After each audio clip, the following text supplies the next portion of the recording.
चिखलातून काटे कुटे तुडवत विद्यार्थी शाळेमध्ये यायचे रे. अरे आता काय सडका झाल्या, आता प्रत्येकाच्या सायकल आहे.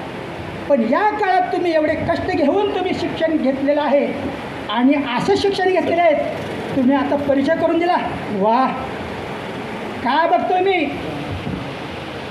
पुन्हा तुम्ही तर झालात आमच्या कर्तृत्वान, पण तुमच्या कर्तून तुम्ही घडवलेले मुलं तुमचे शिक्षण बघून इतका आनंद वाटला. कुणाची मुलं डॉक्टर, कुणाची मुलं इंजिनियर, अरे वा, कुणाची मुलं व्यावसायिक. इतकं तुम्ही आमच्या गुरुजनाच्या देखील तू पडछेप घेतलेले आहे. वा, अशी बॅच कधीही बघायला मिळणार नाही.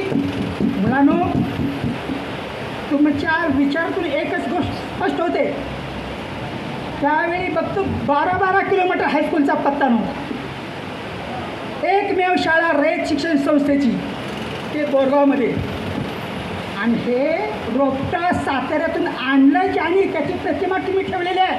किती मोठा विचार आहे तुमचा हो. अरे त्यांनी सांगितलं आम्ही दिलेले आहे, त्यांच्या घराला ना कुठेही शिक्षणाची सोय नसताना चिखल तुडवीत काटे तुडवीत येऊन तुम्ही इतकं शिक्षण घेतलं आणि तुमचं जीवन पूर्णपणे यशस्वी झालेलं आहे. मुलांनो, त्या काळात प्रथा होती हो. तिथं बसलेले बघा, गोरे सर, रंगे सर, मी, ढेरे सर. आम्ही बघितलं, अरे वा, रयत शिक्षण संस्थे शाळेमध्ये आम्ही संधी करतोय, सेवा करतोय. मग आपल्या घरचे कुणी बंधू, भावाची मुलं कुणी असेल तर त्याच्या जीवनाचं सोनं झालं तर बरं होईल. या हेतूनं आम्ही आमच्या भावाला बोलून घेतलं. रणदेव सरच्या भावाचा मुलगा देखील इथं होता, गोरे सरचा भाऊ इथं होता, माझा भाऊ सर आता बोललाच. अरे ह्या भावाने आम्हाला काय मदत केलेली मोठी. आम्ही दोघं सर्व्हिसला, पण जेव्हा मिटिंगला उशीर व्हायचा त्यावेळी या आम्ही नेमलेल्या आमच्या भावानी आमच्या लहान लहान पाखरांना खुशीत घेऊन झोपून त्यांना आम्हाला फार मोठं मला पुस्तक करायचं. पण त्याने देखील आपल्या जीवनाचं सोनं करून घेतलेलं आहे.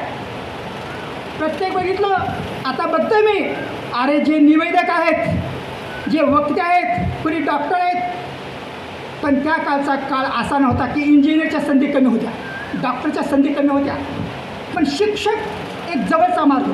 म्हणून या बॅचला जास्तीत जास्त शिक्षक बघून मला फार आनंद वाटला. आणि शिक्षक नावाने शिक्षक नाहीत, आमच्यासारखेच हाडामासाचे अगदी प्रज्ञावंत शिक्षक आहेत, याचा मला अभिमान आहे.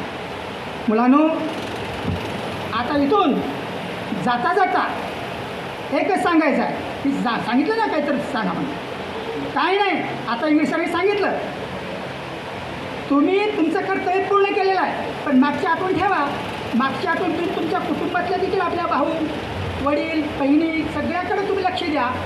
आणि त्यांच्याकडे लक्ष देऊन काय तुमचा हातभार लागेल त्यांना मदत करा. आणि आपल्या आईवडिलांशी आदर ठेवा. आणि एक लक्षात ठेवा, कधीही कुणाशीही वैर करायचं नाही. प्रत्येकानं आपल्या मनामध्ये काय करा, प्रेम, जिव्हाळा, माया ठेवून एकमेकाशी आपुलकीनं वागा, एक संग राहा. मुलीनो, आपल्या सासू सासऱ्याला आईवडील माना, त्यांची सेवा करा. मुलांनो, तुम्ही आपल्या आईवडिलांची सेवा करा. तुमचं जीवन सुखाचं, समृद्धीचं, आनंदाचं जावं, भरभरीत जावं. असे बॅच पुन्हा म्हणताय ना तुम्ही, आता येऊ हो, पुढचा पुन्हा असं घ्यावं. मुलांना बोलणं सोपं आहे. बसलेली मंडळी बघताय, झाडावरची पिकलेलं पानं झाले तो पागल. या जीवनाच्या वादळामध्ये जेव्हा वार येईल ना, त्यावेळी एक एक पान हळूहळू गळेल. म्हणून पुढलं काय सांगू शकत नाही. तरी पण जिद्दीनं आशेवर जगूया. आणि आशेवर जगून पुन्हा एकदा असाच कार्यक्रम तुम्ही घडवून या. माझे दोस्त संपवतो. जय हिंद, जय भारत.